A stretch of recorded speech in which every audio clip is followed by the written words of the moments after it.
আজকে যদি মাধবী তুমি আমার জীবনে থাকতে, তাহলে হয়তো আমাকে এই দিনটা দেখতে হতো না।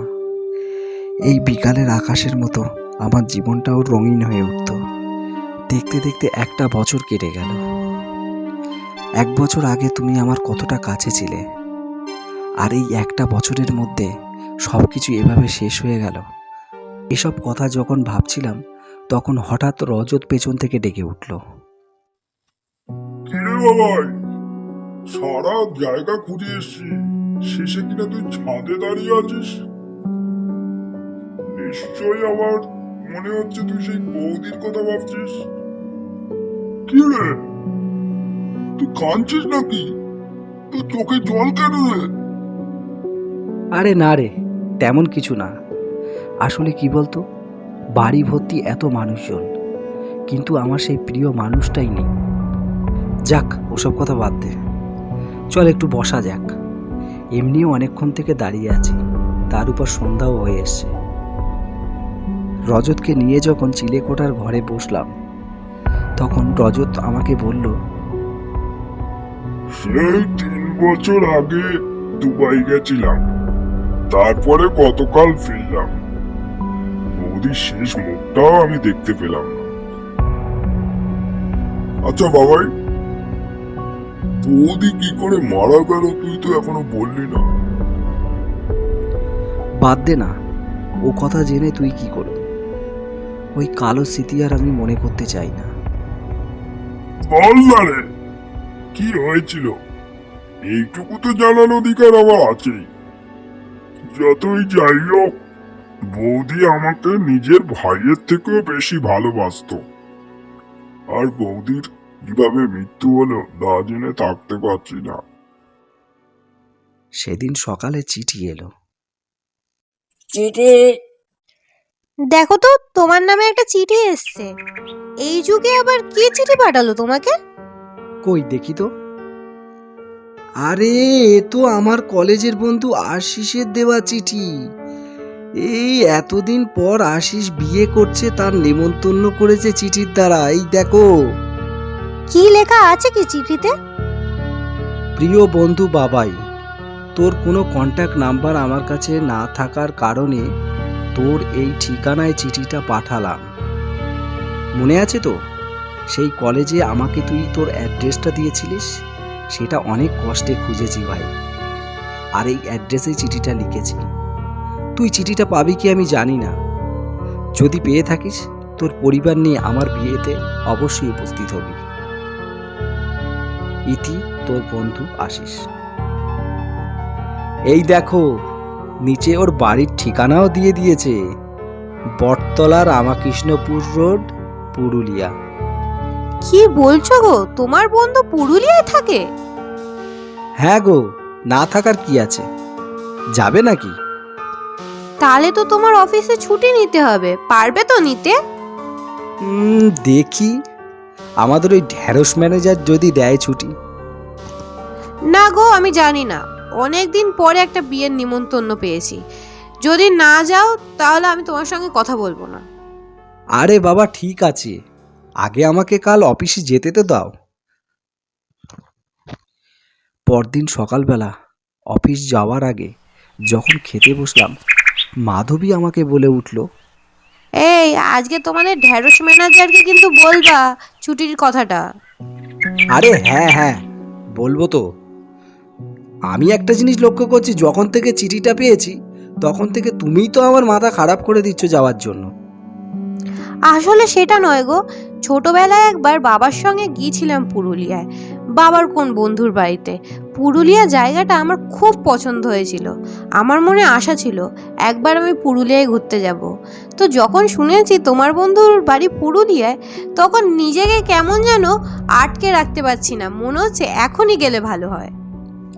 ঠিক আছে, এখন আসি, রাতের বেলা আবার কথা হবে। সারাদিন অফিসের কাজ সেরে ক্লান্ত হয়ে যখন বাড়ি ফিরলাম, দেখলাম বউয়ের মুখ ভরা হাসি। হাসতে হাসতে আমাকে জিজ্ঞাসা করলো, কি গো, আমরা কি যাচ্ছি না নাকি? নাও, তাহলে এবার প্যাকিং শুরু করো। তুমি ছুটি পেয়ে গেছো? আরে হ্যাঁ গো হ্যাঁ, আমার বউ হুকুম করেছে বলে কথা, আর আমি ছুটি করব না এমন তো আর হতে পারে না। একদিন আগে থেকে সমস্ত জিনিস প্যাক করে বসে রয়েছে, কখন যাবে পুরুলিয়ায়।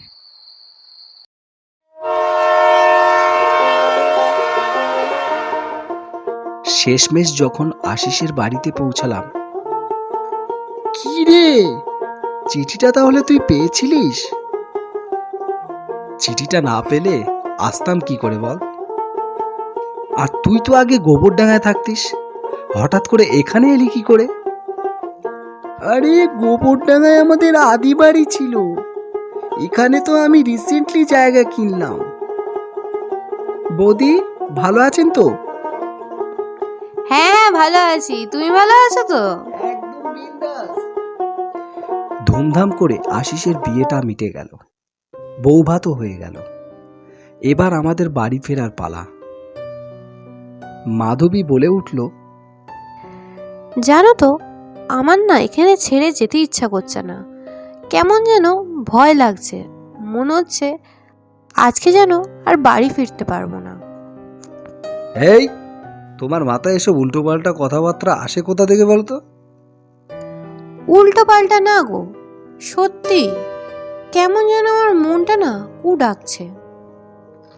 ওসব আজে বাজে অন্ধবিশ্বাসী কথা আমার সাথে বলবে না। চলো রেডি হয়ে নাও, ট্রেনের সময় হয়ে এসছে, চলো রেডি হয়ে নাও।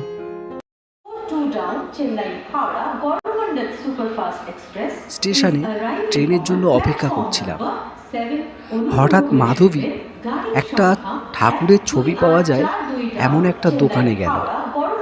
সেই দোকান থেকে মাধবী একটা শিবলিঙ্গ কিনল, বলল এটা তুমি তোমার ব্যাগের মধ্যে রেখে দাও। অনেক দিন ধরে নাকি ও এরকম একটা শিবলিঙ্গ খুঁজছিল। আর ঠিক সেই সময় ট্রেন চলে এলো, আমরা তখন ট্রেনে উঠে বসলাম।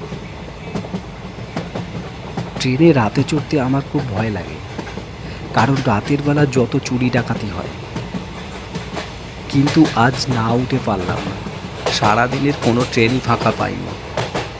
রাতের ট্রেনটাই ফাঁকা ছিল, তাই এই ট্রেনেই উঠে বসলাম। ট্রেনটা চলতে চলতে হঠাৎ একটা অন্ধকার জায়গায় দাঁড়িয়ে পড়ল। ট্রেনে হইচই পড়ে গেল। আমি নিজের হাতে থাকা ব্যাগটা শক্ত করে ধরে রাখলাম, ভাবলাম এই হয়তো কোনো ডাকাত এসে কেড়ে নিয়ে চলে যাবে। একটা লোককে জিজ্ঞাসা করলাম, কি ব্যাপার বলুন তো দাদা, হঠাৎ করে এমন হইচই পড়ে গেল, তাও এমন একটা অন্ধকার জায়গায়? দাদা, আপনি কি জানেন না, এটা তো বেগুন কোদর। এমন কথা বলে লোকটা বেরিয়ে পালিয়ে গেল। আসলে উনি কি বললো আমি কিছুই বুঝলাম না। বেগুন কোদর আবার কি? এখানে কোনো ডাকাত টাকাত আছে নাকি? যতক্ষণ এগুলো নিয়ে ভাবনা চিন্তা করছিলাম, ততক্ষণে পুরো ট্রেনটা খালি হয়ে গেল। শুধুমাত্র রয়ে গেলাম আমি আর আমার স্ত্রী। শেষমেশ আমরা দুজন ট্রেন থেকে স্টেশনে নেমে পড়লাম। ভাবলাম স্টেশনের বাইরে গেলে কোনো বাস বা অটো পাওয়া যেতে পারে। স্টেশন থেকে বেরোনো মাত্রই একটা ট্রেন আসার শব্দ পেলাম। আওয়াজ পেয়ে আমরা পিছু হাঁটতে লাগলাম। সেই স্টেশনে আবার পৌঁছালাম। স্টেশনে পৌঁছাতেই দেখলাম স্টেশন ছেড়ে বেরিয়ে গেছে ট্রেনটি। তাই আমরা সেই স্টেশনে থাকা চেয়ারে দুজন বসে পড়লাম।